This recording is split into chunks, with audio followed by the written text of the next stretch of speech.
Allez-vous, vous aussi, vous laver les mains? La mesure ultime d'un homme n'est pas où il se trouve dans les moments de commodité et de confort, mais où il se tient dans les moments de défi et de controverse, disait Martin Luther King. En effet, j'aimerais pouvoir vous parler d'une histoire qui m'intrigue, une histoire qui me fascine, une histoire qui est pleine de péripéties. Cette histoire se trouve au centre même des 4 évangiles.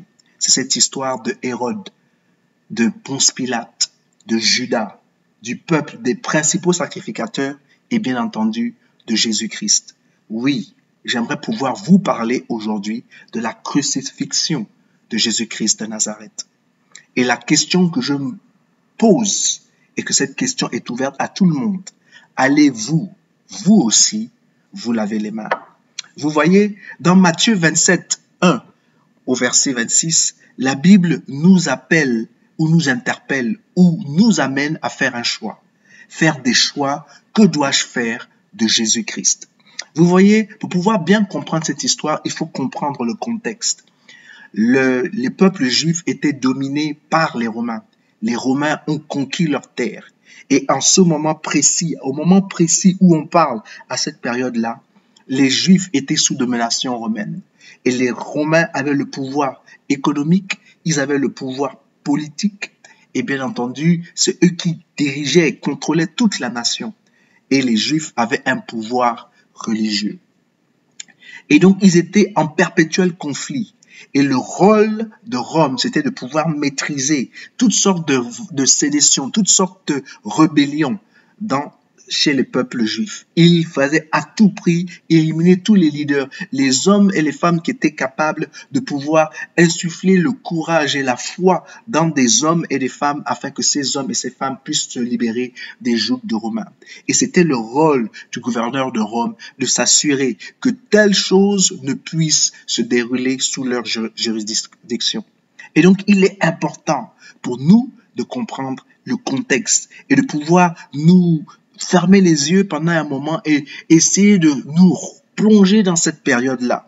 Je vous ai bien dit, les religieux, eux, ils avaient non seulement le pouvoir spirituel, mais ils avaient aussi une sorte de pouvoir politique. Parce que en manipulant les esprits des hommes et des femmes, ils se faisaient énormément d'argent. Et pour pouvoir continuer leur business, ils avaient besoin de l'appui du politique, donc du système du gouvernement romain.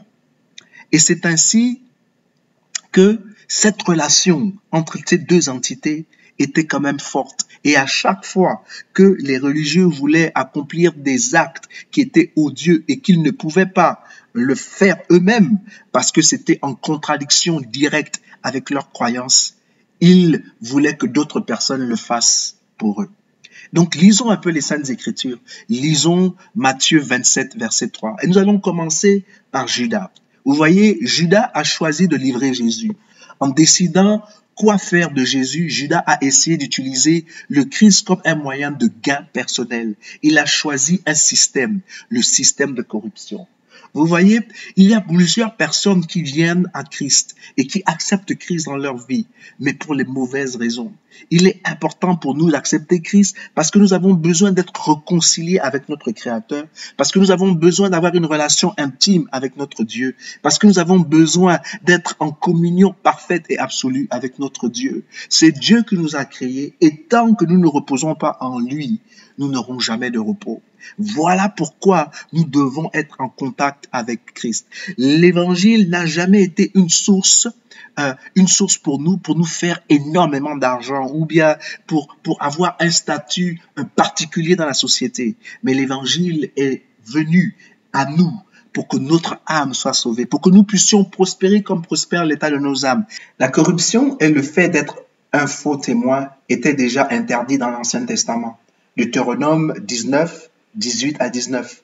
Les juges feront avec soin des recherches. Le témoin est-il un faux témoin? A-t-il fait contre son frère une fausse déposition? Alors vous le traiterez comme il avait dessein de traiter son frère. Tu ôteras ainsi le mal du milieu de toi. Voyez où la trahison a amené Judas, au suicide par pendaison. La première fois, Pilate a choisi la voie de la lâcheté. Il a pris la solution de facilité et a envoyé Jésus chez Hérode parce que les accusations portées contre Jésus n'étaient pas valables pour lui. Luc 23, à partir du verset 4 jusqu'à 7. Hérode a choisi d'humilier et d'être cruel avec Jésus. Luc 23, 8 au verset 11. Il est intéressant que Ponce Pilate n'était pas convaincu de ce que les religieux lui disaient. Il n'était pas convaincu que ce que les religieux lui disaient, les principaux sacrificateurs lui disaient, était la vérité. Il était convaincu dans son esprit que Jésus était innocent. Jésus vivait que... Et lorsqu'il a appris que Jésus était de Galilée, il a décidé d'envoyer Jésus chez Hérode. Et Hérode, bien entendu, était immensément heureux, il était très content parce qu'il cherchait à voir Jésus. Il avait entendu tellement de choses à propos de Jésus qu'il voulait s'assurer que ce qu'il avait entendu à propos de Christ était la réalité. Et alors, lorsque Ponce Pilate lui envoyait Jésus, il lui posait énormément de questions. Et toutes ces questions n'étaient pas répondues par Jésus. Jésus a décidé de ne rien dire. Il a décidé de ne pas se justifier. Il a décidé d'être silencieux. Et à cause de son silence, Hérode l'a méprisé, Hérode l'a humilié, et Hérode l'a fait frapper, et Hérode l'a renvoyé chez Ponce Pilate. Mais ce qui est intéressant, c'est que Ponce Pilate et Hérode n'étaient pas des amis, ils étaient en compétition perpétuelle. Mais à cause du fait qu'ils se sont échangés Christ, le fait que Christ était dans la présence de l'un et de l'autre, la Bible dit qu'à partir de ce moment-là, les deux devinrent amis. Je suis ici en train de vouloir vous dire qu'il est important pour nous de savoir que parce que Christ est au centre de notre vie, tous les chemins tortueux qui sont dans notre vie seront rendus droits. Toutes les vallées seront exaltées et toutes les montagnes seront abaissées. Il est important pour nous de savoir que tout ce qui nous dérange, tout ce qui est en opposition à notre épanouissement, parce que Christ est au centre, parce que nous avons une conversation avec Christ, parce que Christ est au milieu de ce que l'on fait, nous aurons et nous allons obtenir la solution de nos problèmes. Pour la petite histoire, avant, Hérode, Antipas et Pilate étaient ennemis. C'est un fait réel. Ce jour-là, ils deviennent amis, nous dit Luc 23, verset 12. Les chefs des prêtres et les anciens du peuple ont choisi de faire tuer Jésus, mais que le travail soit fait par d'autres personnes. C'est incroyable comment ces gens avaient une inclination à faire le mal. Ils emmenaient les autres à faire la sale besogne. À leur place, Judas, Hérode, le peuple, Pilate. Il est important de savoir pourquoi les religieux voulaient absolument que Jésus périsse. Rappelez-vous que Jésus a guéri un jeune homme qui était aveugle. Et cet homme, il l'a guéri pendant le sabbat. Et alors que cet homme était en train de se réjouir parce que maintenant il voyait, les principaux sacrificateurs étaient offusqués parce que il a retrouvé la vue le jour du sabbat. Et alors ils lui ont demandé qui a commis cet outrage. Et le jeune homme n'était pas capable de lui dire qui lui a donné la vue. Et c'est ainsi que je vois qu'à chaque fois que nous sommes en présence de Dieu, à chaque fois que nous sommes en présence de Jésus-Christ, quand bien même certaines personnes ne le connaissent pas, mais quand ils acceptent de se soumettre à ses principes et ses préceptes, sans pour autant le connaître, ils peuvent obtenir le miracle et la guérison. Et voilà cet homme qui a été guéri et qui ne connaissait pas Jésus. Il n'était même pas en mesure de dire aux principaux sacrificateurs qui lui avait permis de retrouver la vue. Et donc, les principaux sacrificateurs sont allés vers ses parents pour leur demander qui a guéri votre fils. Et eux, bien entendu, connaissant et voyant le cœur de ces hommes-là, sachant que leur cœur était mauvais, ils ont dit, cet homme est adulte, posez-lui la question, c'est lui qui vous dira qu'il a guéri. Nous n'avons rien à voir avec cela. En d'autres termes, ils se sont aussi lavé les mains. Et en venant et en insistant au jeune homme, le jeune homme a dit, vous savez, que ce personnage soit le fils de Dieu, qu'il soit Dieu, qu'il soit un prophète ou pas. Ce que moi je sais, c'est que je ne voyais pas. Et lorsqu'il m'a parlé, il a touché mes yeux, maintenant je vois. Ça, c'est un fait absolu. Maintenant, pour moi, ce n'est pas important qu'il m'ait guéri ou qu'il m'ait permis de voir pendant le sabbat ou pas. Je sais que j'étais en difficulté, Je sais que j'étais infirme et maintenant je ne le suis plus. Et pour cela seulement, je me réjouis. Les principaux sacrificateurs avaient déjà une dent envers Jésus. Et il y a plusieurs incidents comme ça. Et surtout, un jour, je crois, il y avait une Pâque où Jésus, se rendant au temple, s'est rendu compte que les principaux sacrificateurs étaient en train de faire du commerce dans le temple. Et Jésus s'est offusqué en disant, vous n'allez pas faire du temple de mon Père une zone où des brigands viennent pour pouvoir échanger, où des brigands viennent faire ce qu'ils veulent comme ils veulent. La maison de mon Père ne sera pas une maison où on vend des choses, mais ça sera plutôt une maison de prière. Et il a renversé les tables, il a bousculé tous les changements. Et bien entendu, à cause de ce que Jésus faisait, cela dérangeait énormément l'establishment. C'est-à-dire cela dérangeait les principaux sacrificateurs qui, pour eux, trouvaient inacceptable qu'un homme venant de Nazareth, un homme né à Bethléem, venant de Nazareth, un Galiléen, venait déranger leur business. Et donc, il fallait absolument que Jésus périsse. Vous savez, c'était au période de la Pâque, où quand Jésus est rentré à Jérusalem, il avait un message qu'il voulait délivrer à tous les Juifs. Et il a été accueilli par une foule énorme. Et cette foule l'a accueilli avec enthousiasme. Et à cause de cet enthousiasme-là, je suis convaincu que les autorités romaines étaient aussi inquiètes. Donc quand les principaux sacrificateurs sont allés vers Ponce Pilate, ils ont présenté un Jésus qui était pour la rébellion, un Jésus qui incitait les hommes et les femmes à se rebeller du joug des Romains. Ils ont fait comprendre que Jésus se proclamait roi. Donc par conséquent, il était en train de défier l'autorité de César. Vous voyez, les chefs des prêtres et les anciens du peuple ont choisi de faire tuer Jésus, mais que le travail soit fait par d'autres personnes. C'est incroyable comment ces gens avaient une inclinaison à faire le mal. Ils emmenaient les autres à le faire à leur place. La sale besogne, Judas, Hérode, le peuple, Pilate. Voyez-vous, un échange entre Pilate, les chefs des prêtres et les anciens du peuple m'a donné matière à réfléchir. Lisons-le dans Jean 18, verset 31. Alors Pilate leur dit, prenez-le vous-même et jugez-le d'après votre loi. Ils lui répondent, nous n'avons pas de l'autorisation de faire mourir quelqu'un. Oui, effectivement, il est écrit, tu ne tueras point.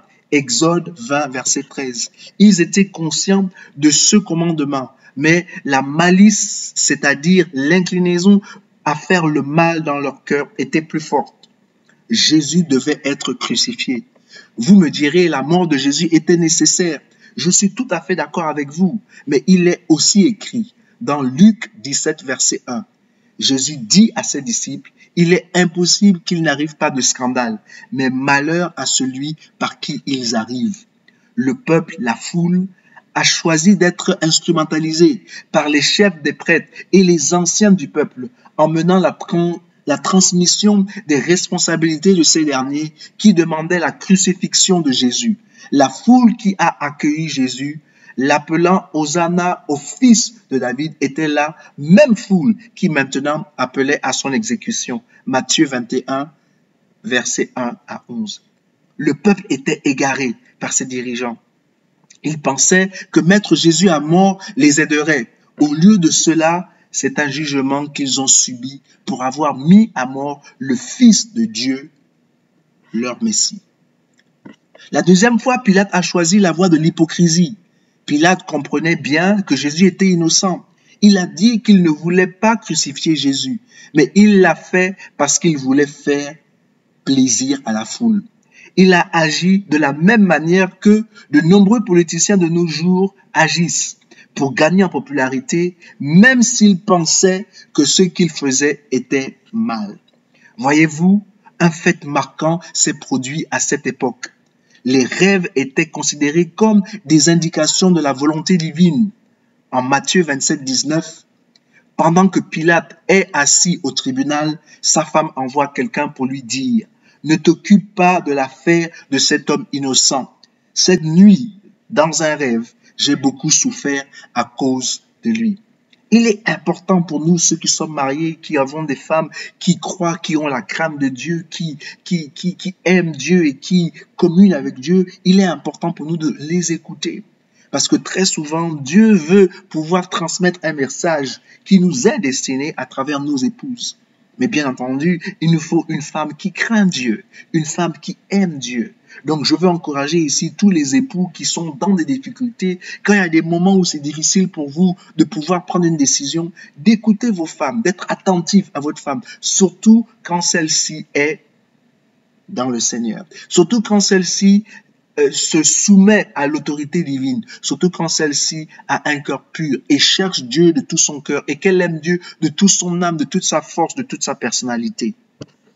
Oui, cet élément supplémentaire a amené Pilate à se laver les mains.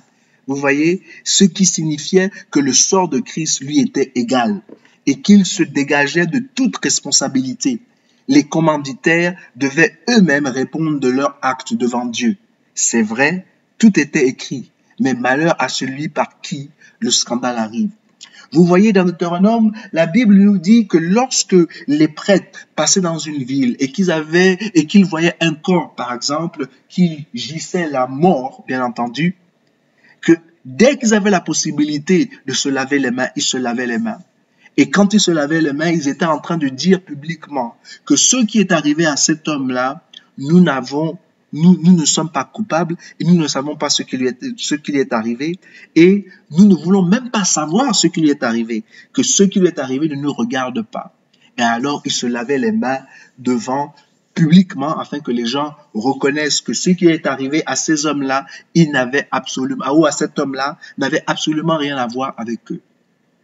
Alors, lorsque Ponce Pilate s'est lavé les mains, eux tous sont arrivés à la conclusion pour pouvoir l'aider à crucifier Jésus en lui disant « Ne t'inquiète de rien, que son sang tombe sur nous et notre famille. » Je ne suis pas venu faire le procès de Judas, des chefs des prêtres, des anciens, du peuple, de la foule, d'Hérode et même de Pilate. Non, je ne suis pas venu faire leur procès. Je suis là pour vous dire, Jésus était le seul qui méritait de s'en sortir en toute innocence. Pourtant, il a été brutalement battu et condamné à mort. Grâce à son sacrifice, il offre la seule véritable issue à ceux qui sont coupables du péché. De quoi êtes-vous coupable? Confiez votre culpabilité à Jésus. Jésus, l'innocent, a pris la place de Barabbas, le coupable, et Barabbas a été libéré de prison. Mieux qu'une libération de prison, Jésus peut prendre votre place et vous pouvez être libéré de la culpabilité et des chaînes du péché. Vous pouvez devenir un enfant de Dieu au lieu d'un ennemi de Dieu. Il y a tant de gens dans ce monde qui ont encore besoin de Jésus. Ils vivent encore avec le nuage de la culpabilité du péché sur leur vie et rien ne les attend, sauf le jugement à la destruction. Amenez-les à Jésus. Laissez Jésus vous débarrasser de votre culpabilité. Apportez-la lui. Amenez le coupable à Jésus. Que Dieu vous bénisse.